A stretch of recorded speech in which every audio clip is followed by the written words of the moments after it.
José Trujillano Caravante es un jornalero de Casares autodidacta, de ideas de izquierda, que en un momento dado, a principios de 1930, fundan un sindicato en Casares y que posteriormente inician la andadura con el triunfo del Frente Popular en Casares. Es uno de los primeros alcaldes de izquierda de Casares, concretamente a partir del 16 de febrero.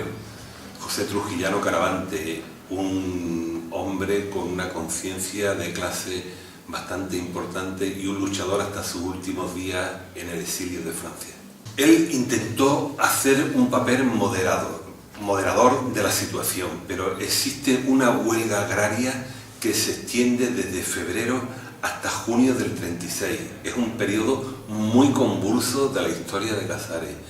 No solamente con el enfrentamiento entre la patronal y el mundo jornalero, sino que el mundo obrero también se divide en dos grupos que ofrecen cierto conflicto, representado por la UGT de Casares y la CNT de Casares. Es una huelga jornalera que no están de acuerdo en las bases del trabajo.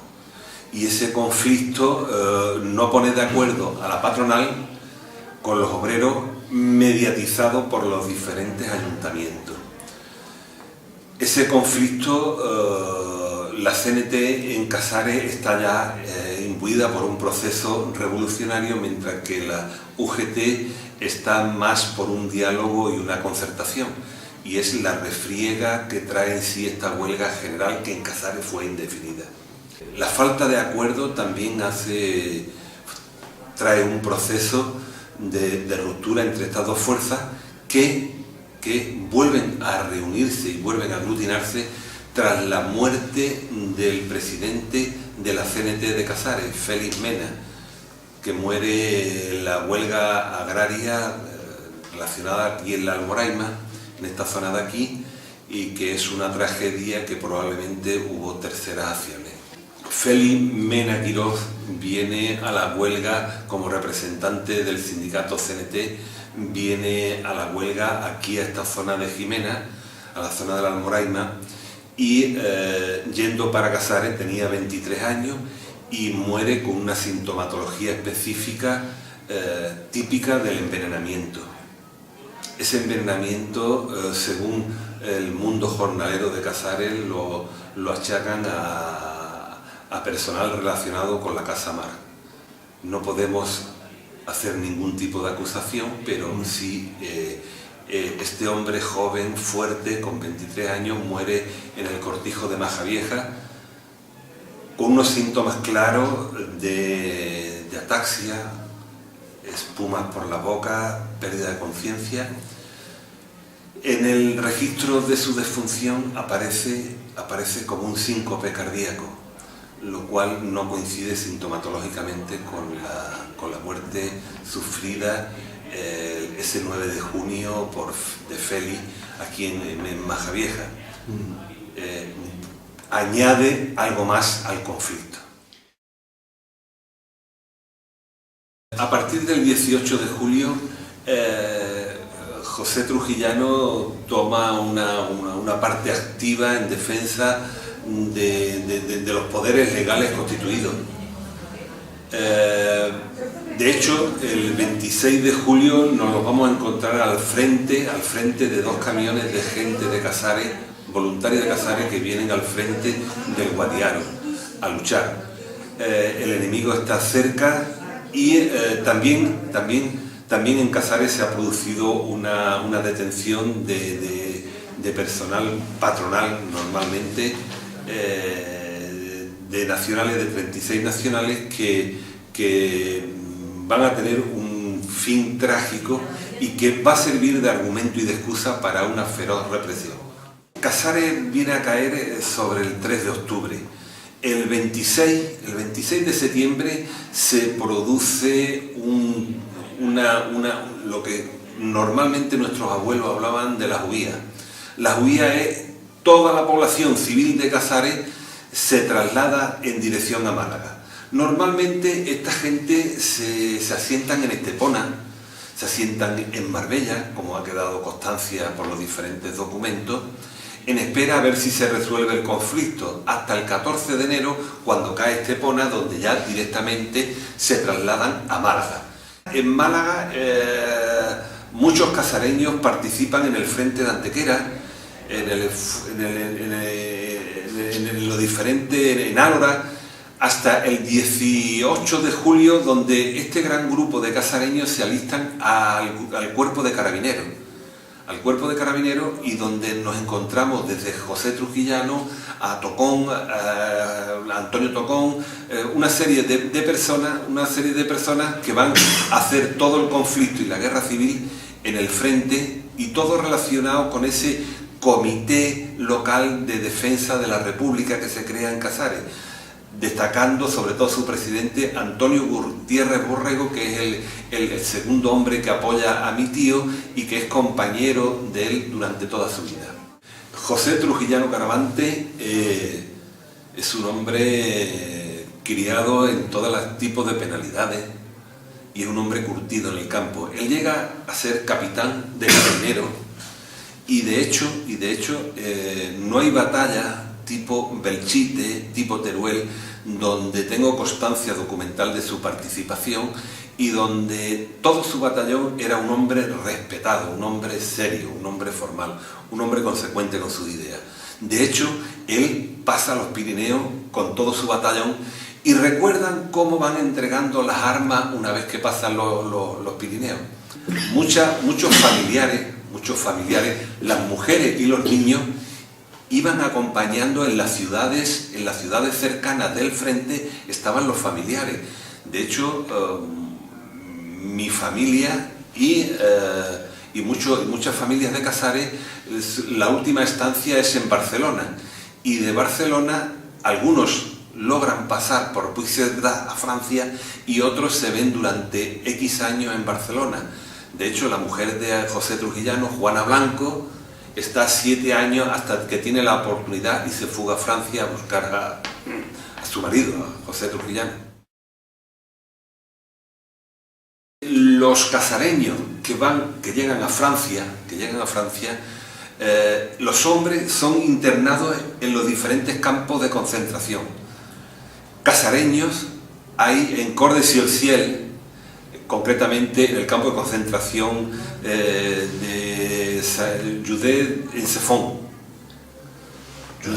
Cefón, y también nos encontramos casareños en Argelès-sur-Mer, Saint-Cyprien, Bren, una serie de campos donde los españoles son internados, pero las mujeres y los niños son acogidos en diferentes pueblos del sur de Francia.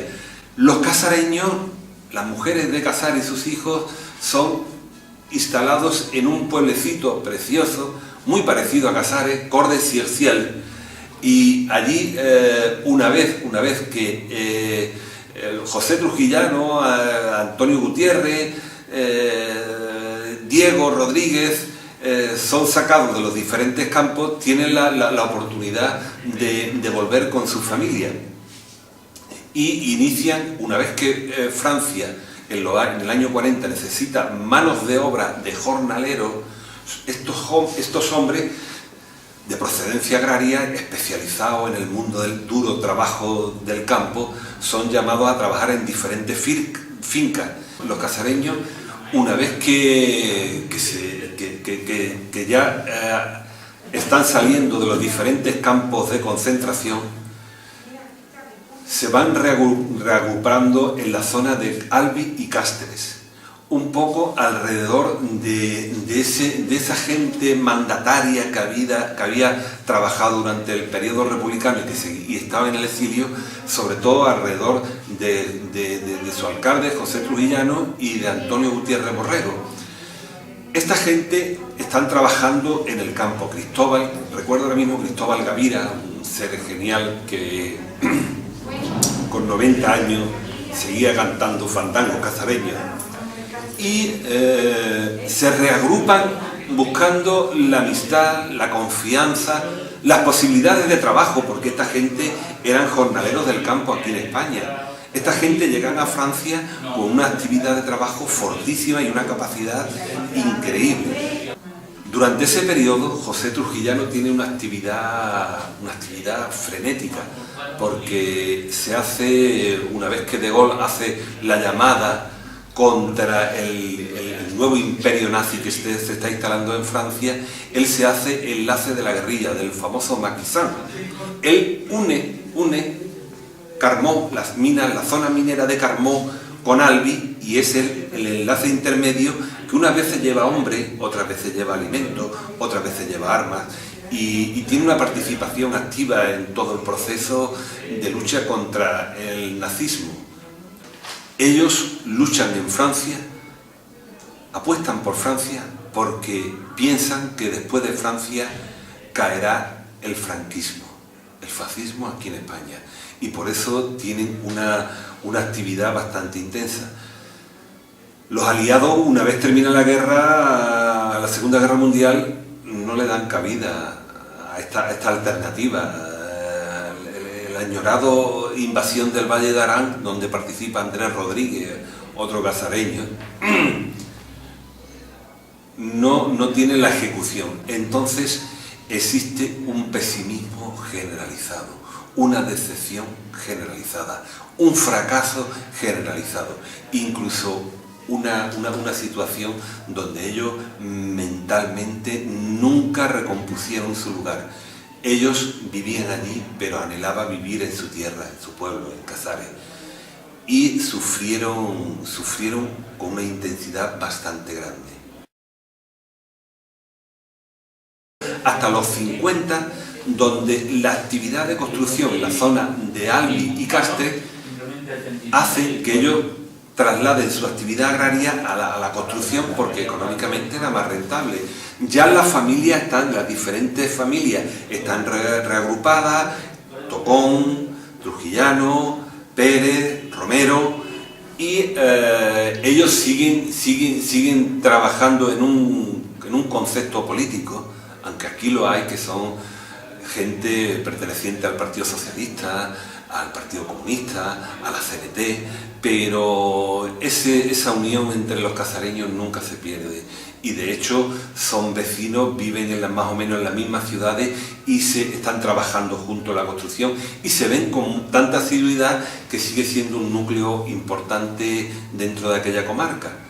Esta gente, la verdad es que laboralmente triunfaron, porque eran gente muy curtida en el trabajo.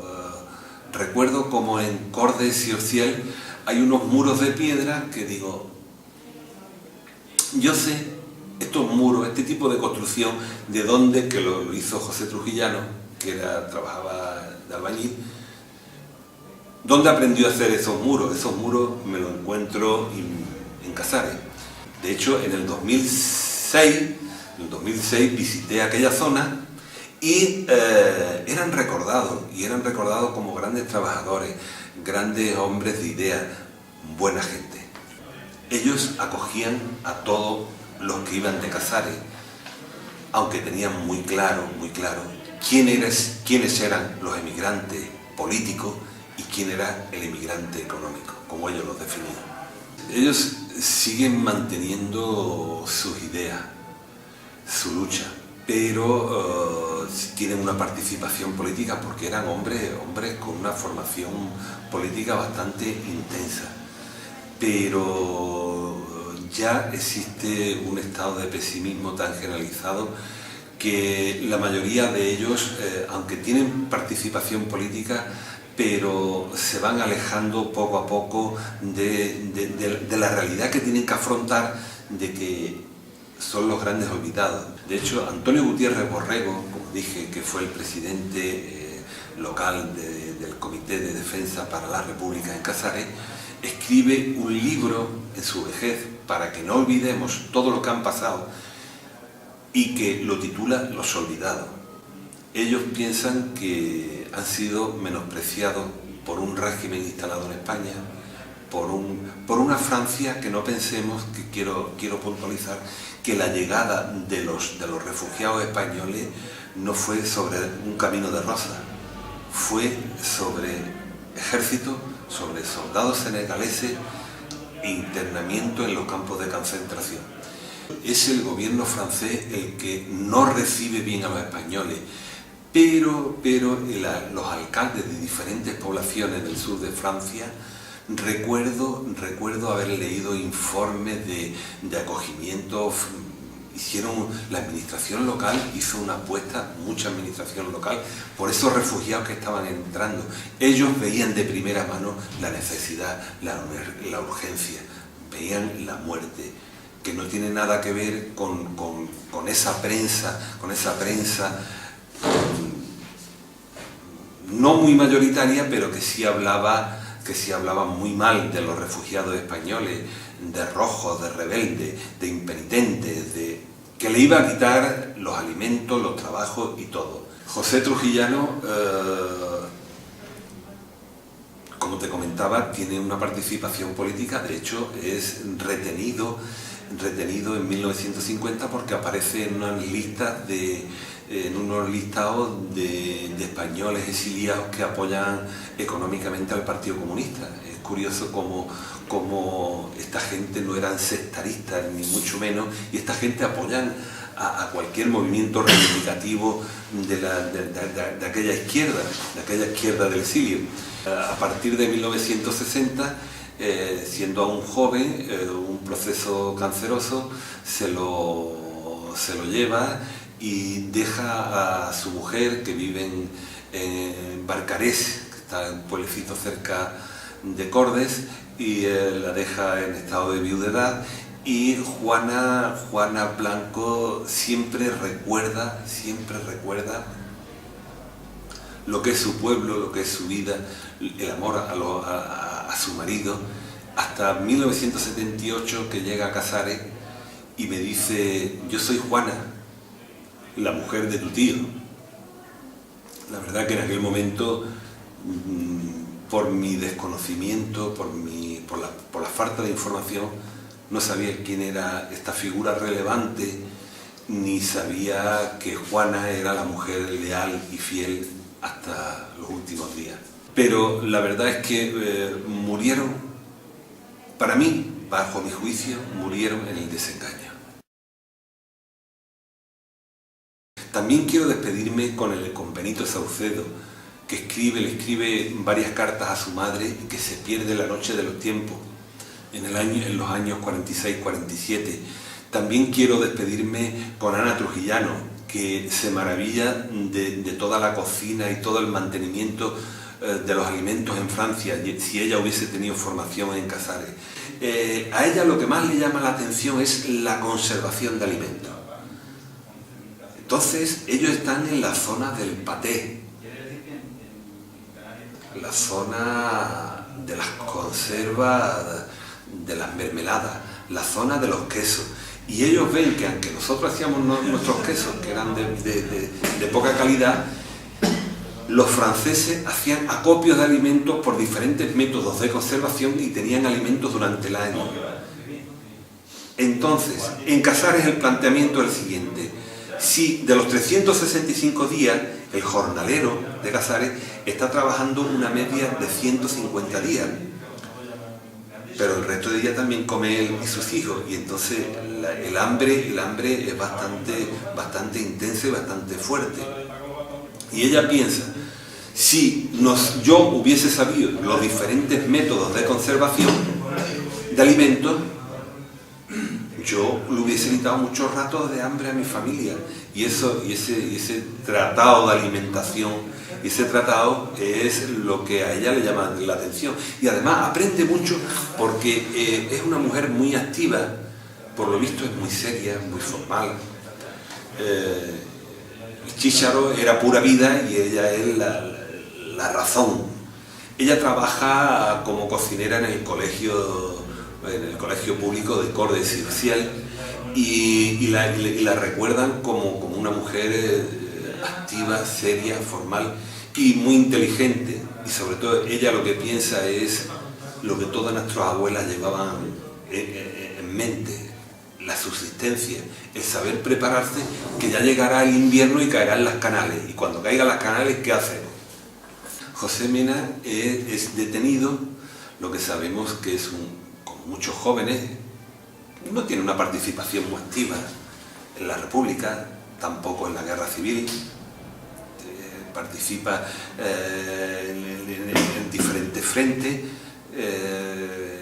y es detenido en Francia cuando empiezan las purgas alemanas, es detenido y enviado al campo de Mauthausen en el año 42. Logra sobrevivir y cuando es liberado por el ejército americano es uno de los que colocan la gran pancarta que refleja la actuación de los españoles en esos campos, pero su nombre se diluye.